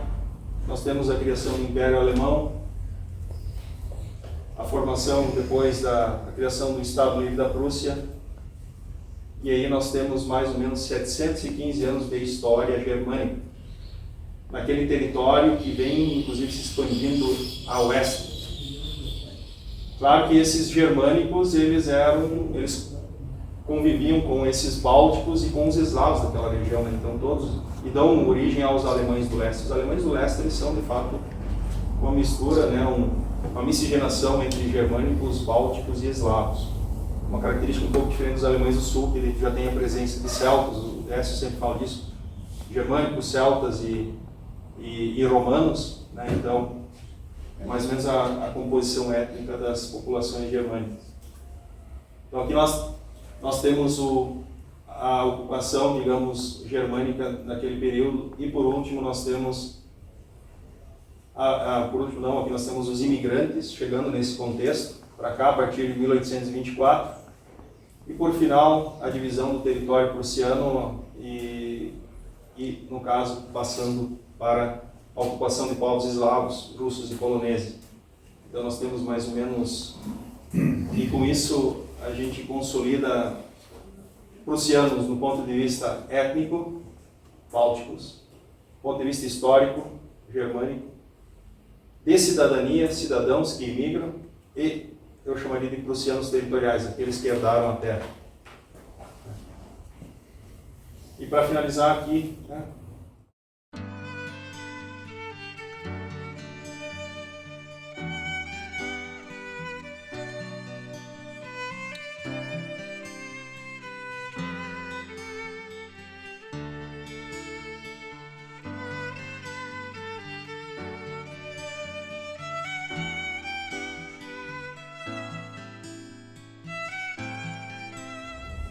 desculpa, eu acabei não deixando tempo para perguntas.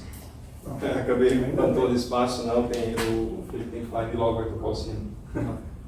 Mas eu espero que a palestra tenha sido instrutiva, válida, né? Pode ter pequenos tropeços históricos, ele no meio, tentei simplificar o máximo possível, não é fácil, é uma história bem complexa, mas tentar contextualizar o que é a Prússia, da Prússia para a Alemanha, porque ela realmente é o grande propulsor que veio a ser a Alemanha. Então, ali é isso que eu quis trazer. A gente também pode trocar depois e-mails e a gente responde as perguntas também em outro momento. De novo, agradecer mais uma vez pela participação de todos e a gente também pode conversar um pouco mais depois.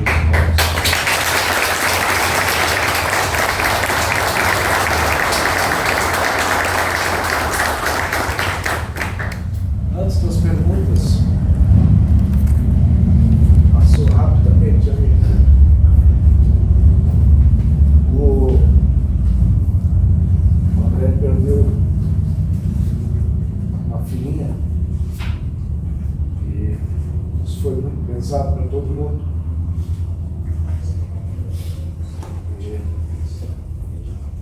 E ele veio hoje fazer essa palestra com muito pesar, muita dificuldade para se preparar,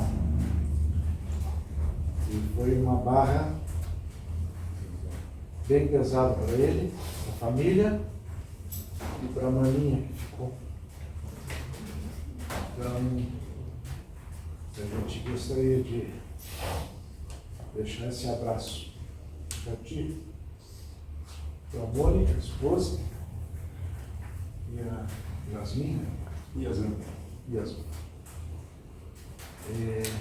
São coisas que às vezes uma família tem que enfrentar, e deixar nas mãos de Deus.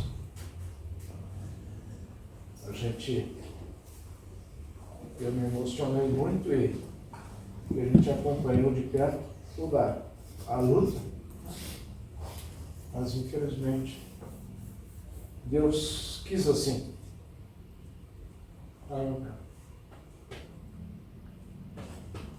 Desculpa, pessoal. Não, isso aí faz parte, essa emoção ela tem que ser colocada para fora.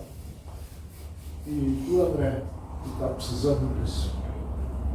Porque, sem demérito nenhum aos demais palestrantes, tu é um dos nossos principais batalhadores do Genealogia RS. E nós temos um bocado de coisas pela frente. Eu sei que isso não estava combinado, mas eu acho que faz parte. Tá? Faz parte. É contigo agora. Bom dia aqui a todas e todos presentes. Obrigado, André, por ter vindo aqui, também nesse momento tão difícil, e trouxe para nós, né, todo o conteúdo da história, tudo que você tanto tempo estuda e se dedica, né? Os nossos sentimentos, nosso carinho, as nossas orações sempre para ti e para tua família. Obrigado, Nélio, por oportunizar, né, após a palestra do André, poder vir aqui e brevemente comentar também uma questão importante. Agora, no dia 8 de março, nós assumimos a FECAB, Federação dos Centros de Cultura Alemã do Brasil. A FECAB tem 72 anos de história. Ela tem a sua sede em Porto Alegre, dentro do Centro Cultural 25 de Julho.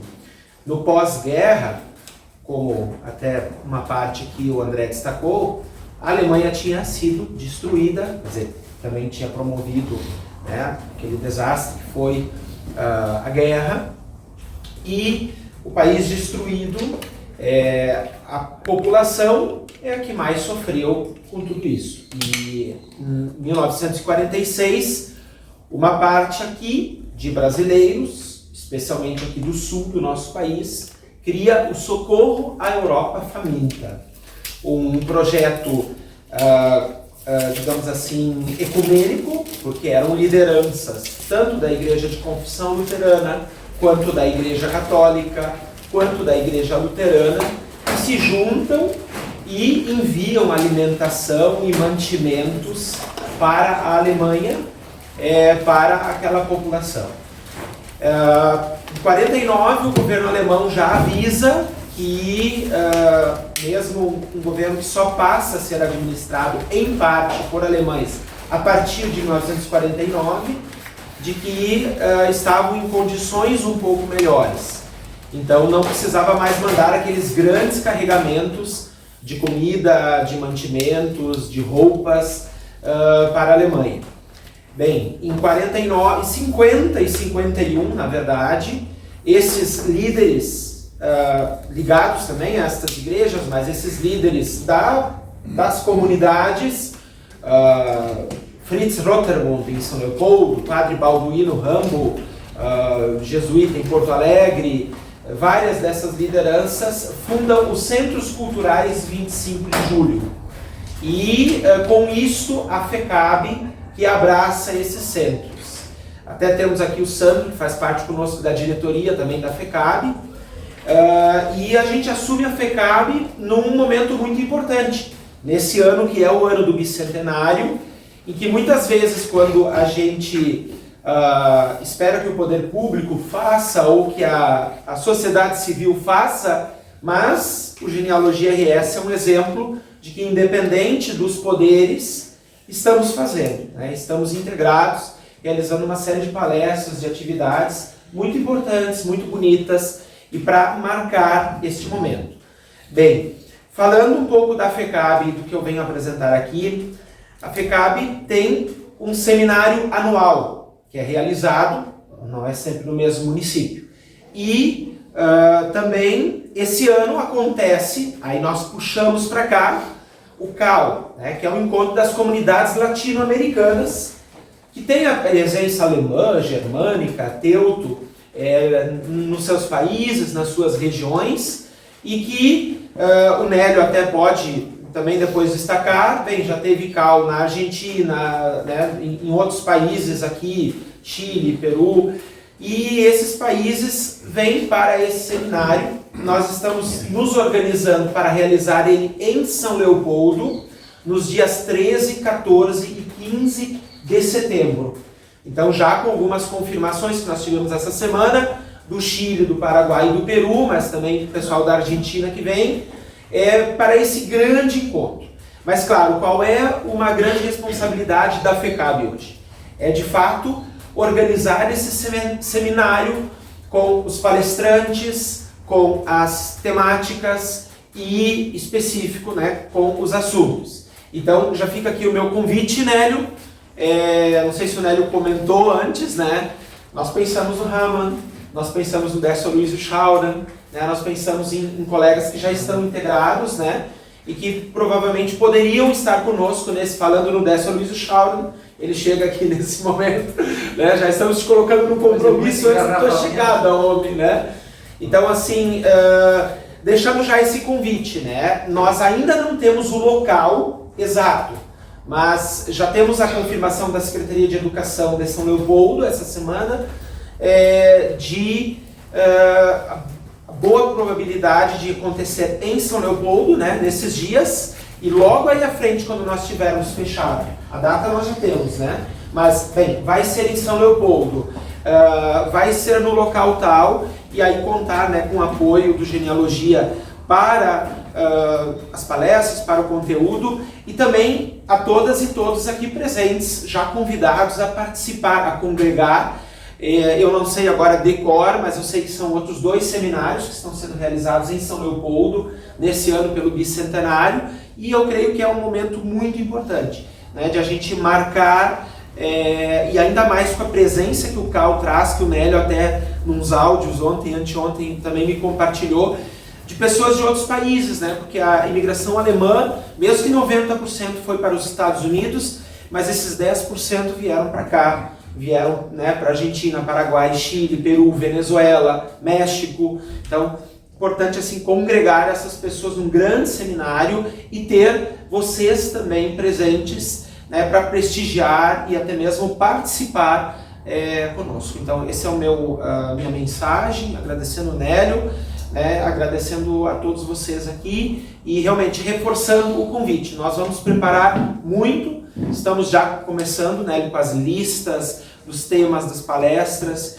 e sugestões também sempre são muito bem-vindas. E depois no almoço, né, a gente pode pegar alguns contatos de alguns rostos novos que a gente vê aqui hoje, congregando juntos, tendo o prazer também de ouvir aqui as palavras do André, o trabalho do André, nesse momento tão importante. Eu participei de 2 CAAL. CAAL é uma sigla, né? C-A-A-L. Os congressos, né? E fala alemã. É um congresso de povos de fala alemã. E o primeiro, o Laurin Krug foi junto, minha esposa foi junto, o Nélio Koch também foi junto, um outro colega nosso, o Max, o Dr. Max, foi junto também. E foi em Eldorado, na Argentina, no norte de Misiones. Foi muito bom, foi muito bom. Entende? Isso foi em 2018. Tá? E atividade cultural, as palestras, se falava português, alemão, espanhol, né? E lá a gente conheceu pessoalmente pessoas do Peru, que a gente quis ir para lá, né, o Schmidtão ia fazer uma viagem para lá, não fomos. Não fomos ainda. Entrou o Covid no meio, que nos atrapalhou, entende? Tá? E muito. Teu filho está morando lá ainda? Sim. Então temos que ir lá visitar ele, né? Ele vai junto. Então, é só para vocês... Então, tem cidades, por exemplo, no Peru tem uma cidade que se chama... Até o André falou, né? Inclusive Pozuzo. Ochapampa. E Prússia, conhece só. essas cidades, se chegar lá e tu disser, bater uma foto, dizer assim, ó, tô em Igrejinha, Tô em Blumenau, né? tô em Blumenau, o pessoal vai acreditar que você está lá. Existe uma mescla do povo alemão e os imigrantes lá vieram tanto da Alemanha como da Áustria, né? Lá tem Schmidt também, são dono do hotel, né? Então não pagaria nada, né? E o pessoal que veio são gente fora de série. Então eles têm a pele morena, da origem do índio, né? Falam alemão, isso é muito interessante, né? Porque dançam músicas alemãs, cantam em alemão, é uma igrejinha enegrecida, digamos assim, né? Com todo respeito. Em 2019, o Lauri foi junto de novo, o Décio foi junto também, de carona com o Lauri, foi em 13 Itilhas. Foram 3 ou 4 dias, né, Décio? Uma programação fora de série. E aí não saiu mais nenhum encontro. E agora só encontro pela internet, né? Então agora, esse ano, houve uma vez em Nova Petrópolis. Está dizendo com o André, eu não sei se foi talvez o que não saiu, que já era na pandemia, ou não. Não, teve em Nova Petrópolis, mas muitos anos atrás. E teve em Blumenau também. Então agora, esse ano, Provavelmente São Leopoldo. São Leopoldo, enfim. E é uma programação muito boa para quem gosta de palestra, quem gosta de atividades. Então, é uma programação assim que tem de tudo um pouquinho. Não é uma programação de chopedança, como se diz aí na gíria, entende? Mas é cultura, amizade, né? De 13 Itilhas, a gente fez amizade com o pessoal lá do norte do Paraguai, né? De El Chaco, que são os menonitas, né? E aí nós estávamos jantando lá, daí eu disse assim, mas vai tomar cerveja? Os menonitas, vocês não bebem? Não, nós somos menonitas modernos, nós já estamos tomando chupinho. E também querem muito que a gente vá para lá, mas não dá para ir. Mas está na agenda, um dia desse a gente encheu uma van aí, uma coisa assim, e para lá. Só um pouquinho, senhor. E o Genealogia RS está Se associando, participando, incorporando junto com a FECAR para a gente ajudar a fazer esse. Tá? E claro, vocês todos estão convidados a participar. Oportunamente a gente vai. Fala, seu Júlio. obrigado. A Carol fez uma coisa belíssima. Em 2018, ela abriu as portas, não só para a genealogia alemã, ela abriu para todos os povos. Então foi muito importante. Eu fui convidado no Espírito Santo para ir para o Chile, a primeira vez que os prussianos entraram ali, na questão pomerana, né? Mas também teve gente que veio da Europa fazer palestra, então foi muito bacana. E nós devemos isso a Jorge Gobli, do FECAR, o presidente, né? É um dos ex-presidentes. Um dos ex-presidentes, né? Tem cidades. É importante Tem cidades aí pelo Chile, na Colômbia, né? E então no Peru, né? Que são tipicamente cidades germânicas. Se vocês entrar no Google, na internet, tá? E procurarem, o Pozuzo é uma, e a outra lá do Chile, lá do Sul, eu não me lembro como é que é o nome. Qual? E tem uma na Colômbia também que é típica cidade alemã. É impressionante. Não estamos sozinhos. Oi, Estados Unidos tem várias. Sim, Estados Unidos tem várias, claro. Alô. Na Austrália tem. Guiné tem. China. China tem. Né? Mas nós estamos só pensando assim, nossos vizinhos aqui, né? Porque vamos migrar para a América, né? Vamos migrar para a América, né? Tá pronto, amor.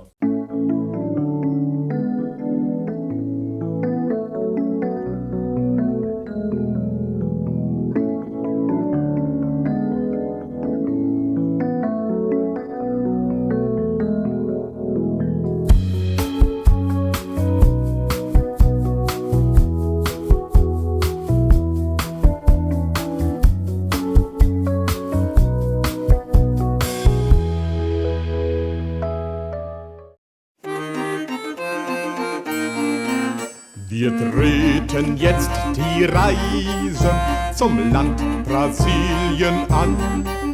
Sei bei uns Herr und Weise, ja mache selbst die Bahn. Sei bei uns auf dem Meere mit gnadenreicher Hand. So kommen wir ganz sicher in das Brasilienland. Gott sprach zu Abraham, geh aus von deinem Land, ins Land, das ich dir zeige, durch meine starke Hand. Auch wir vertrauen feste auf Gott sein heilig Wort. So gehen wir von dannen jetzt nach Brasilien fort. Jetzt geht das Schiff ins Meere, bald ist es in dem Lauf. So falten wir die Hände, zu Gott sind wir hinauf. Er wolle uns beschützen mit seinem